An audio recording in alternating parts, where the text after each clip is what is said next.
Good morning everybody. It's Priscilla Godfrey. I've been quilting for 40 years and I'm a frequent exhibitor at the Franklin Park Arts Center.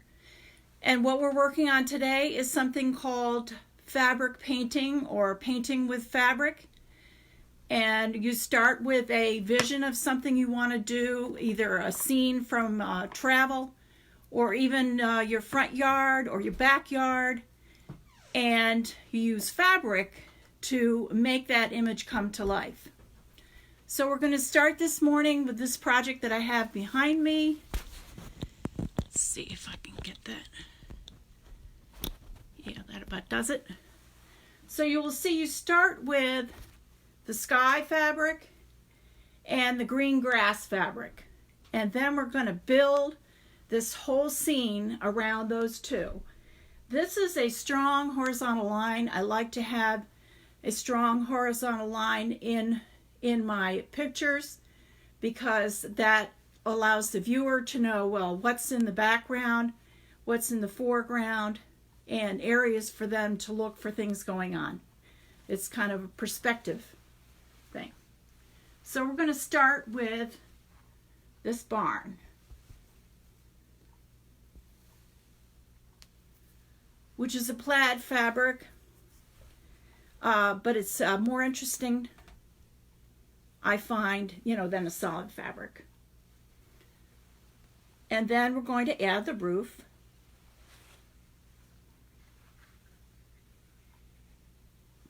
There, which is kind of a slate roof.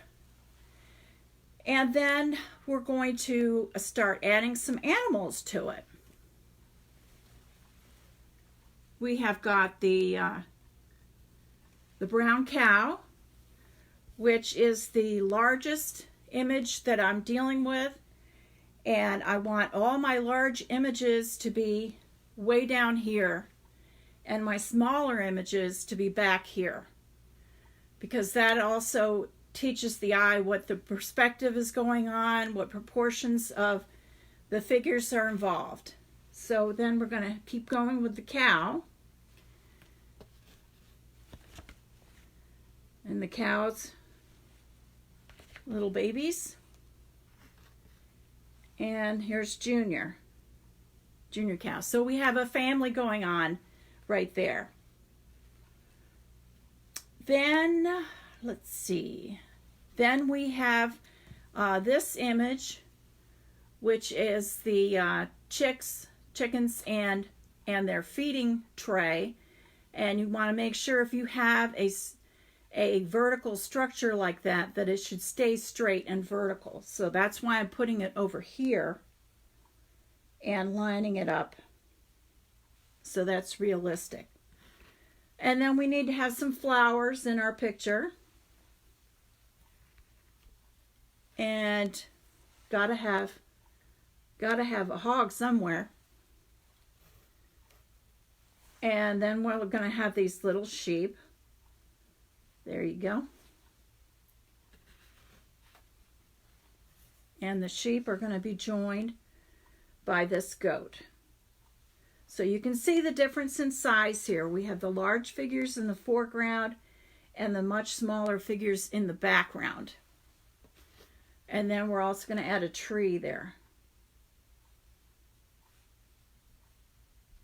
So what's neat by using a busy fabric like this is that I cut this out from another fabric and it still had a little bit of green in it. Well, I can just mesh that in and no one will ever know. They marry up real well together. So that barn looks a little plain to me. And what we're going to do is do a trio of windows. There's magic in things of three. You'll notice if you look at pictures, there'll be 3 of this or 3 of that because it looks well balanced. And the barn needs to be animated. So I have cut this little horse's head and he's going to go right about there. So it looks like the horse is inside the barn and he's just peeking out the window. And then we're going to keep going with the horses. See, there's another one.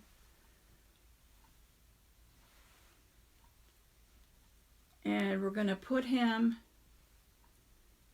right about there. So realistically, he looks like he's about the same height as the barn that's peeking out. So you want to make sure everything's in proportion. Oh, and last but not least, see that? That's going to go up here. So you never leave a blank space. You always have something going on throughout your piece. So I always activate the sky of my pictures with either birds or planes or both. So there should be something to look for in every area of the piece.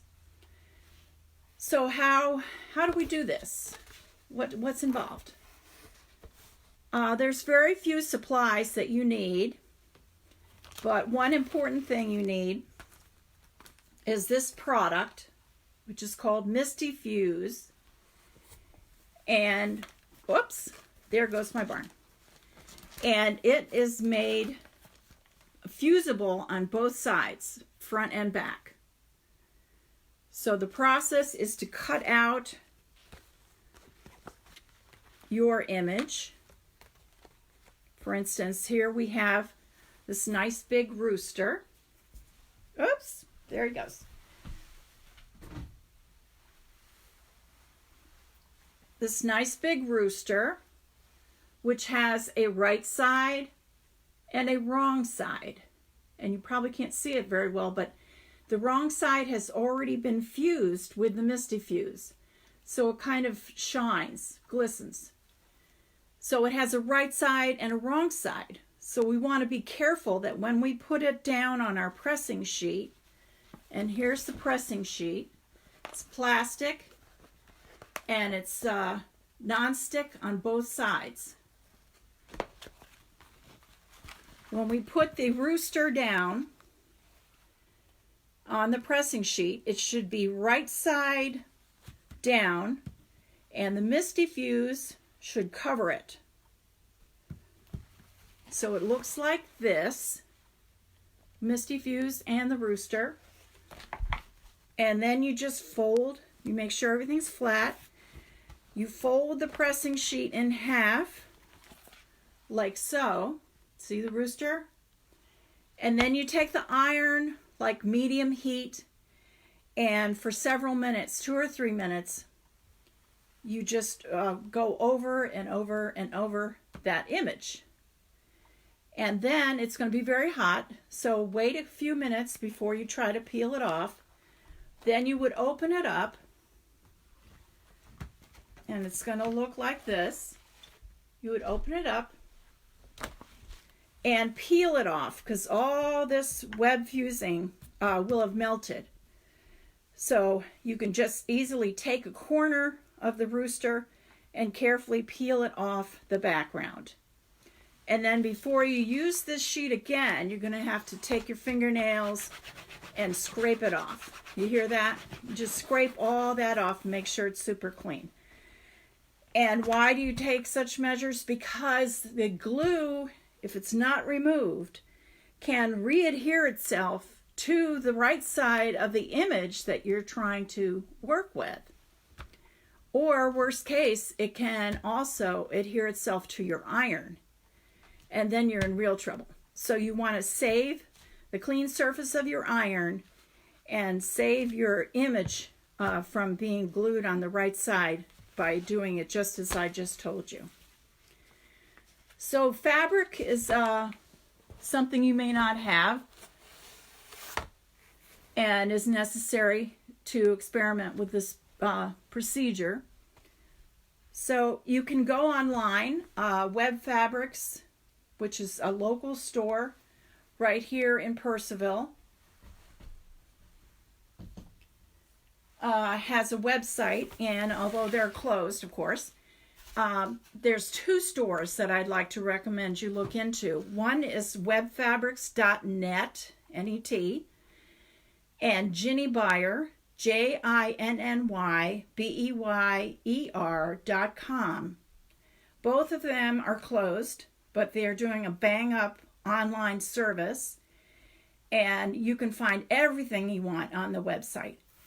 They have colored pictures of every bolt of fabric, and I think at Web Fabrics at least you can even get fat quarters, which is the smallest patch of fabric you want to deal with. It's 18 by 18 inches, and it's plenty of fabric for what you're doing here today. So you need fabric printed images, which you can get online. You need Misti Fuse, which comes in that pink bag. You need plastic pressing sheets, which I discussed. And you'll need an iron, and all of which you can get online. So some of the fabric that I use this cow fabric.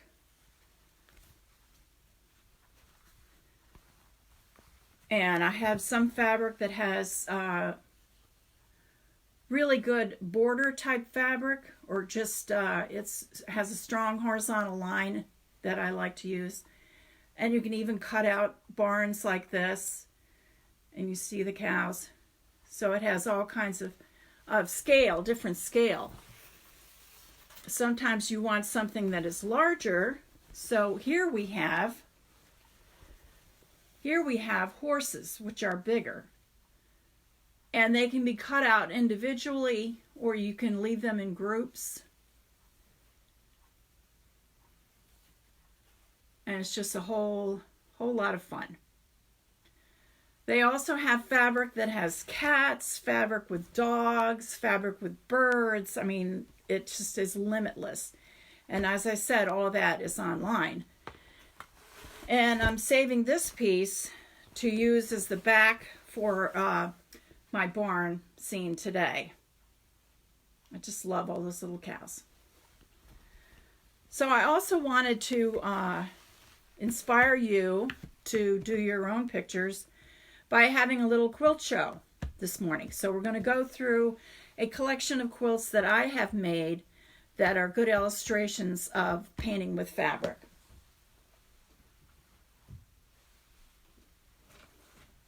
And we're going to start with this piece. For all of you who are dreaming of your summer vacation, hopefully we can do it.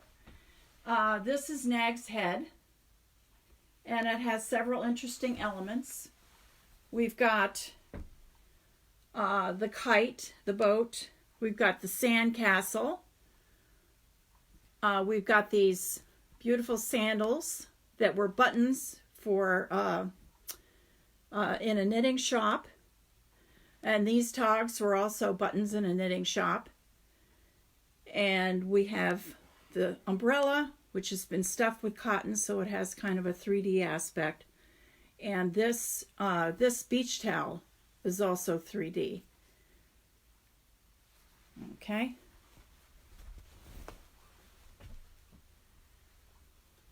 We have this scene that was inspired by a piece of publicity from Marriott Resorts.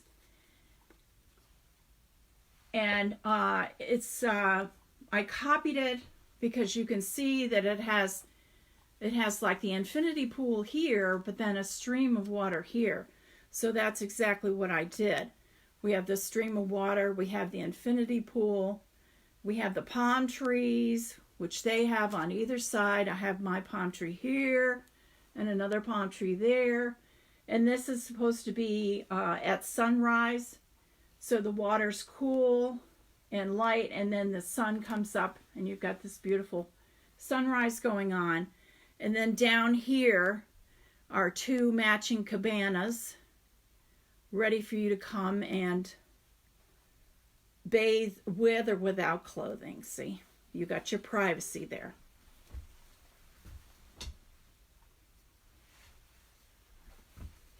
This piece should be recognizable to all. I made this at the 10th anniversary of the Franklin Park Arts Center, and it has been displayed up there. But you can get fabric that matches brick. And I made these three-dimensional. I don't know whether you can see, but they are copying the ridge in the tile, green tile ceiling. And these are like copied.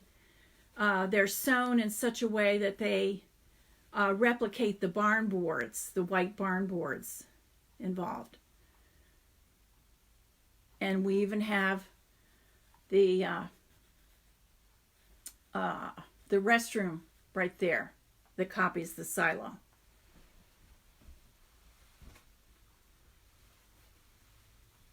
This is a springtime quilt that was made for the Love of Flight exhibit that they did at Franklin Park. So you've got your hot air balloon. You've got this fabric that looks like straw. You have the kite. And up here you have my favorite bird. Then you have an airplane over here. And what else? I think that's it. There are 4 ways to defy gravity in this one piece.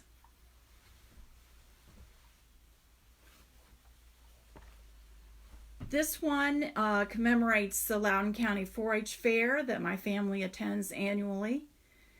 And of course we love the Ferris wheel. And I did some quilting in here to replicate the machinery that makes the Ferris wheel go. But then down here, equally important, are the animals that are annually exhibited there. So we have the cow, the horse, the goat, the cow, and another sheep. So this is one of our favorite things to do this summer. So let's all dream about being able to do that this summer.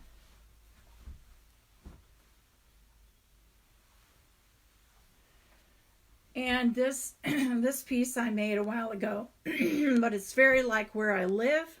Lots of horses around me. This is the fall sky. And then we have the 3-board fence, which is very popular in Western Loudoun. This is all applique. This is before I got into Misti Fuse. So I cut this horse image out and then turned it under, made a seam allowance, and then appliqued it to the background.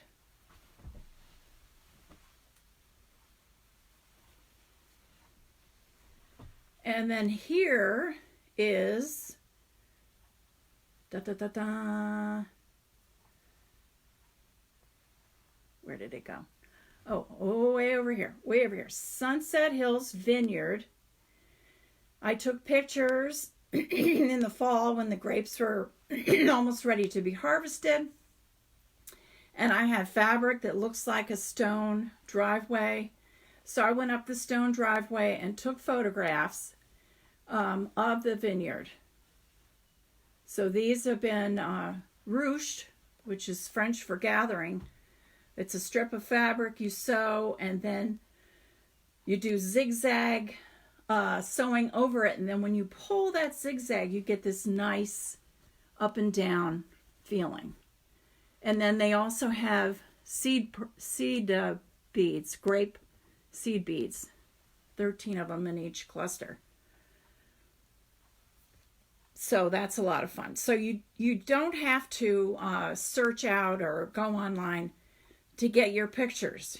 You can do local things by taking pictures yourself, or if you travel, there's a lot of inspirational pictures you can do that way. And we're going to finish up with my last piece.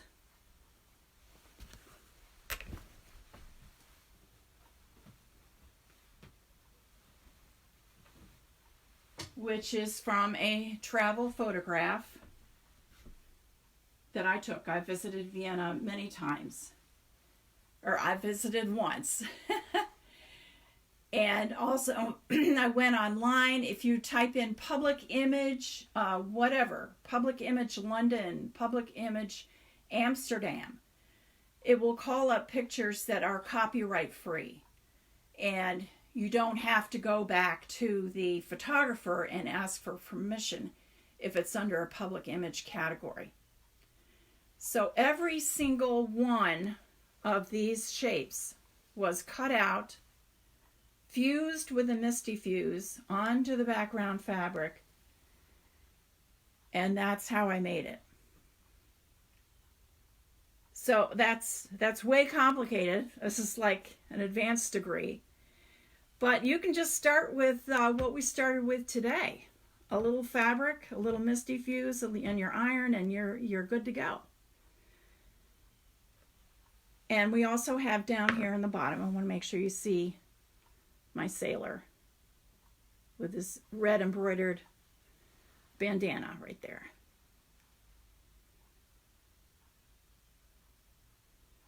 So when I'm not working on the quilts, I am working on charity projects.